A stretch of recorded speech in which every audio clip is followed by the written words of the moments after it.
Sí, nosotros, y en el caso particular del Norte de Santander, estamos aquí organizando y reuniéndonos con los venezolanos que están viviendo acá, como parte de uno de nuestros principales objetivos, que es visibilizar los problemas que están teniendo y las oportunidades también que están teniendo los venezolanos que están radicados en Colombia. Bueno, en primer lugar, hay que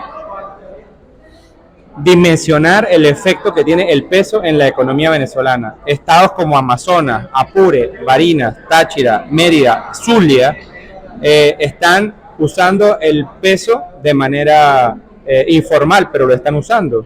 Es una moneda que se transa diariamente, pero ese impacto parece no estar siendo tomado en cuenta por el gobierno venezolano, cuando el Banco Central ni siquiera publica la tasa de conversión entre bolívar y peso. Uno se mete en la página central del Banco de Venezuela y puede ver cómo convertir bolívares a dólar, bolívares incluso a yuanes, a monedas europeas, etcétera, perdón, el euro, pero no al peso, y el peso está hoy siendo una realidad en Venezuela. Más que proponer el uso del peso, creo que hay que entender que es una realidad y buscar la formalización, porque en la formalización, que es a lo que nosotros estamos apuntando, es donde pudiésemos lograr avances. El problema de la informalidad que tenemos hoy es que esa informalidad pues afecta de manera importante que se dé una economía que genere tributos, que permita que las empresas puedan tener una contabilidad. Incluso el precio del consumidor hoy se ve afectado porque en esa informalidad cualquiera puede especular con la tasa de cambio. Hay muchas distorsiones que se pueden resolver si avanzamos en la formalidad del peso, y esa ha sido una de nuestras banderas. Por otro lado, hay quienes son contrarios a la propuesta del peso porque prefieren el dólar, ¿no? El dólar como moneda de libre intercambio, pero recordemos que Venezuela tiene sanciones por los Estados Unidos y que el dólar no está, digamos, a la vuelta de la esquina como una posible moneda que se pueda formalizar. Y otras declaraciones que dieron desde el gobierno venezolano, pues la cercanía con los BRICS, pero eso también está, digamos, a cierta distancia, o pareciera que no tiene una realidad en el corto plazo. En cambio, los pesos, insisto, los pesos hoy representan una realidad en Venezuela. Y agrego, el peso incluso se recibe en Caracas. Los productos que viajan desde la frontera, desde el campo, y que son distribuidos en Caracas, en lugares como los de los ferieros, que son en Venezuela conocidos como los gochos, etcétera, ferias populares de verduras, hortalizas, de productos, digamos, de naturaleza agrícola, se transan en pesos también. Entonces, digamos, hay que trabajar en que ese reconocimiento se dé, porque eso va a brindarnos muchas oportunidades a los venezolanos, entendiendo que el bolívar se deprecia diariamente y que tenemos un proceso que afecta directamente el sueldo, el ahorro, la capacidad de inversión, y que esto no contribuye para que podamos tener una recuperación económica. Creo que, hablando desde el punto de vista de alguien que se opone a la política del gobierno de Maduro, creo que en este momento no hay una sinceración, no hay más allá de los micrófonos, no hay una propuesta clara de cuál va a ser la dinámica que esto va a seguir. Y mientras eso no ocurra, pues seguiremos en la informalidad. Por ejemplo, hace poco se desarrollaron protestas en Venezuela por la papa de contrabando de Colombia. Entonces la medida es del lado venezolano, la medida es coercitiva, es de hacer allanamientos en los mercados mayoristas, es hablar del tema del contrabando como el problema de las mafias, etcétera. Pero eso no se traduce en la formalidad de aligerar los procesos, de una claridad respecto a la moneda que se va a usar. Eso no está ligado a una propuesta para resolverlo en términos de fondo, ¿no?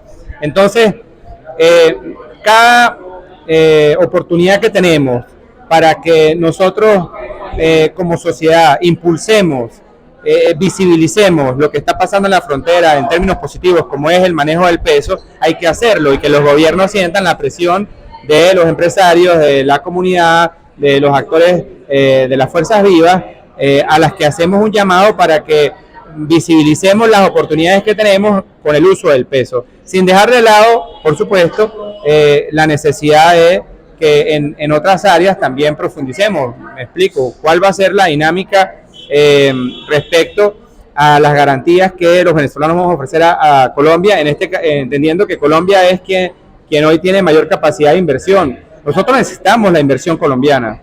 Creemos que la inversión colombiana puede ser parte importante para la recuperación de nuestra economía. Ahora, tenemos que garantizar confianza, tenemos que garantizar que los capitales colombianos tengan un Estado de Derecho. Tenemos que ser claros, tenemos un problema con los cuerpos de seguridad. Una de las principales cosas que nos dicen los empresarios es que, bueno, le tienen miedo a la Guardia Nacional, al punto de control.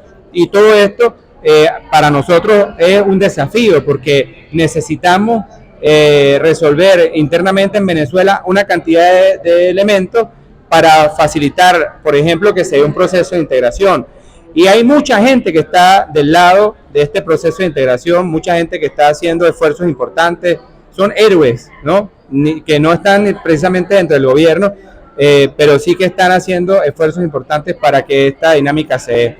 Yo apuesto a eso. Yo quisiera también llamar a los venezolanos que están en Colombia, porque ellos son voceros de esta realidad. Creo que esa influencia que los venezolanos que están en Colombia pueden llevar a sus familias en Venezuela es importante. Hablarles, comentarles de las oportunidades, hablarles de la necesidad de esta integración, promover el peso como moneda de intercambio en Venezuela. Creo que esta es una tarea también del venezolano que se encuentre en tierra colombiana. Y en ese orden de ideas hay un elemento importante que acaba de suceder en Venezuela, es que acaban de nombrar un nuevo CNE. Este nuevo CNE va a ser la rectoría de las próximas elecciones presidenciales. Y solamente hay registrados en todo el mundo 100.000 venezolanos para votar en el extranjero. Esto significa que hay una deuda importantísima del gobierno venezolano, del Estado venezolano con sus ciudadanos. Hay más de 2.800.000 venezolanos en Colombia que tienen derecho a participar, a registrarse. Creo que una de las tareas importantes que hay que empezar a resaltar que debe hacer ese CNE es aperturar en los consulados los procesos de registro de los venezolanos en Colombia para que puedan votar en las próximas elecciones. Esta es una tarea importantísima. De lo contrario, estaría violándose el derecho de millones de ciudadanos venezolanos que no van a poder ejercer su derecho a votar y a tomar decisiones de su país. Y esta es una cruzada que hay que hacer. Yo también quisiera aprovechar este micrófono para hacer un llamado a todos esos venezolanos, a que empecemos a levantar nuestra voz respecto a nuestros derechos. Que estemos en un país distinto al nuestro no significa que no tengamos derechos, y tenemos que exigir que se den esos procesos de registro. Es inaudito que llegue el momento de la elección presidencial y tengamos a estos venezolanos que están fuera de Venezuela sin voz y voto. Aprovechando también este mismo tema, hay unas primarias de un sector del país, de la oposición venezolana, que se van a realizar. Estas primarias registraron en el extranjero más de 300.000 ciudadanos para votar. Pero entonces entramos en la gran contradicción de que el CNE solamente podría validar a 100.000, ¿no? Entonces esto genera realmente una situación de irregularidad respecto a cómo puede ser esa votación. Esto genera también ambigüedades y puede tener un efecto en los ciudadanos contrario, porque las personas que puedan participar en un proceso no van a poder votar realmente por el candidato de su preferencia. Entonces esto creo que es un tema realmente importante para nosotros, y queremos aprovechar de hacerle ese llamado a los venezolanos que se encuentran no solo en el norte de Santander, sino en toda Colombia.